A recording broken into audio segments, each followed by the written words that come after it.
संत महेश्वरी साहब हमारे साथ जुड़े हुए हैं, जाने माने ऑथर, बहुत बढ़िया पोर्टफोलियो मैनेजर और हमारे सीएनबीसी आवाज के बहुत ही पुराने मित्र। बसंत जी, आपके सामने 50,000 है सेंसेक्स पर। कोई ऐसी याद शेयर कीजिए जो सिर्फ आप ही के पास हो सेंसेक्स के बारे में।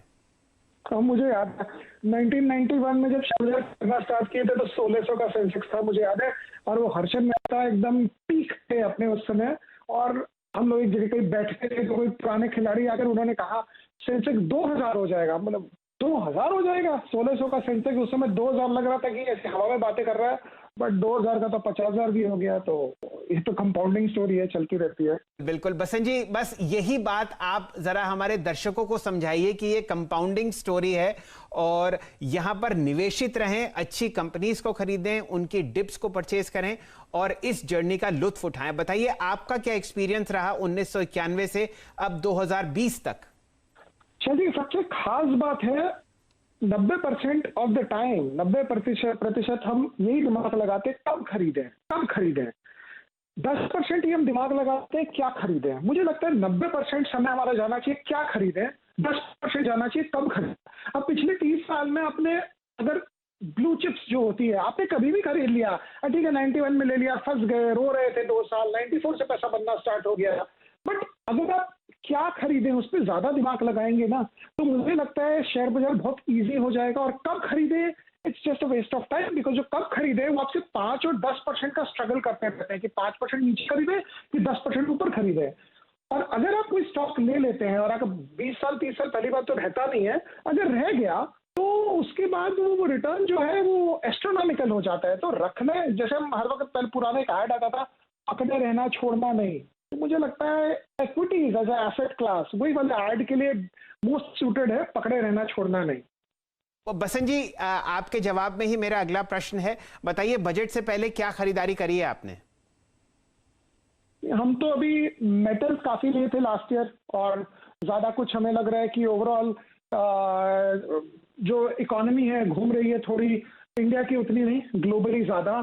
तो जैसे अगर आप चाइना को ही देखेंगे तो चाइना, हम अमेरिका की कहानी करते हैं, अमेरिका 22 ट्रिलियन है, चाइना 14 ट्रिलियन है। तो जितना इंपॉर्टेंट चाइना को देखना है उतने इंपॉर्टेंटली हम चाइना को देखते नहीं है। हम कहते हैं नंबर फर्स्ट है, ये है वो है। बट मुझे लगता है कि अभी समय है थोड़ा सा हाथ गंदे करने का। गंदा नॉट इन द सेंस कि आप बहुत ही कोई घटिया कंपनी लीजिए, बट वो सेक्टर लीजिए जो 20 साल रखने से आपके पैसे नहीं बनते हैं। तो सिक्लिकल्स का समय है थोड़ा, और मुझे लगता है ये सब स्टेप देखना चाहिए।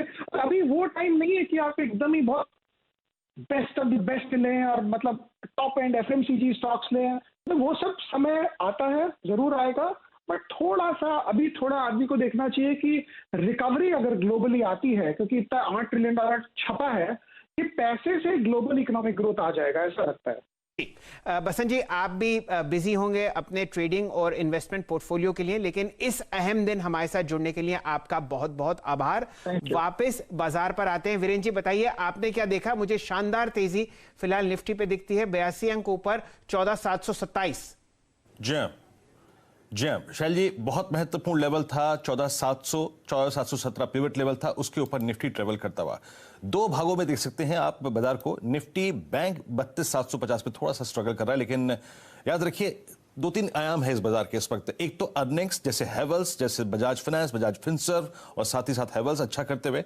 लेकिन एक चीज विजिबल है शैल जी कि इस वक्त एनबीएफसीज भी अच्छा करते हुए, और साथ ही साथ ओएमसीज भी अच्छा कर रही हैं, और साथ ही साथ कुछ फार्मा स्टॉक्स अच्छे कर रहे हैं। Nifty flowing at day high 14,730। Next point जिस पर आपको नजर रखनी है वो है 14,764। आई थिंक इस समय जब बाजार ऑल टाइम हाई ट्रैजेक्टरी पे है, एक बार फिर चलते हैं बीएससी की उस बिल्डिंग पर और उस बुल से मुलाकात करते हैं जिसके नजदीक खड़े हैं यतिन से जुड़ेंगे। लेकिन कुछ ट्रेड्स को पिक कर लेते हैं। प्रकाश सर, पहला ट्रेड आपकी तरफ से, अगर इस वक्त पंच करना हो, लेना हो, एनबीएफसीज में काफी अच्छी खासी स्ट्रेंथ, बी2s अच्छा करते हुए, डोमिनेट करते हुए, हेवल्स, टाटा मोटर्स, वोल्टास अच्छा करते हुए, आपका पहला ट्रेड क्या होगा सर? बिल्कुल, Bajaj Finserv, Bajaj finance. Bajaj Finserv अच्छा लगता है, 9,000 का स्टॉक होना चाहिए, 9,300 आप देखेंगे बजाज फिनसर्व। रही बात बजाज फाइनेंस की, यहां पर 5,250 आप देखेंगे, स्टॉक होगा 5,000 का। दोनों ही अच्छे, बजाज ट्विन टॉवर। यहां पर आपको बाय मोहर लगती हुई दिख रही है बजाज फाइनेंस और बजाज फिनसर्व पर, इस पर ध्यान दीजिए। बाय ऑन डिप की स्ट्रैटेजी काम करती हुई। शुभम जी से जुड़ेंगे। शुभम जी, आपका पहला पिक। शैलेंद्र जी, मुझे लगता है कि पिरामल एंटरप्राइजेस पे एक आज अच्छा ब्रेकआउट आता हुआ दिख रहा है और यहाँ पे जो 1600 के स्ट्राइक पे जो हैवी राइटिंग था वहां पे भी अब अनवाइंडिंग होना शुरू होगा, बिकॉज फ्यूचर्स का प्राइस अब उसके ऊपर आ चुका है। तो मुझे लगता है इसमें एक लॉन्ग ट्रेड बनाना चाहिए। तो 1650 के स्ट्राइक का कॉल ऑप्शन हम खरीदेंगे, जो लगभग 4480 के आसपास का अभी प्राइस चल रहा है। इस कॉल ऑप्शन पे एक स्टॉप लॉस मेंटेन करें 38 रुपए पे, और अपसाइड में मुझे लगता है कि 58 से 60 तक का टारगेट इस कॉल ऑप्शन के लिए आता हुआ दिखेगा। तो पिरामल एंटरप्राइजेस का 1650 के कॉल ऑप्शन पे खरीदारी की रहे। ये रचना जी, आपका टॉप पिक बाजार खुलने के बाद। निफ्टी आपके सामने अब 90 अंक ऊपर 14730। जी, जुबिलेंट फूड्स है। जुबिलेंट फूड्स में 2815 पे एसएल लगा के 2815 पे एसएल लगा के 2870 एंड 2890 के दो इंट्राडे लेवल्स है, और अगर मल्टी डे लेवल्स की बात करूं तो 2930। जुबिलेंट फूड जे हाई पर। राजेश सतपुते जी, आपका ट्रेड क्या होगा? वीरेंद्र, मुझे पर्टिकुलरली टाइटन अच्छा लगता है दिस लेवल ऑफ 1550। मुझे लगता है यहाँ पे एक रैली मिलेगी, करीबन 1580 का पहला टारगेट होगा, उसके बाद 1610।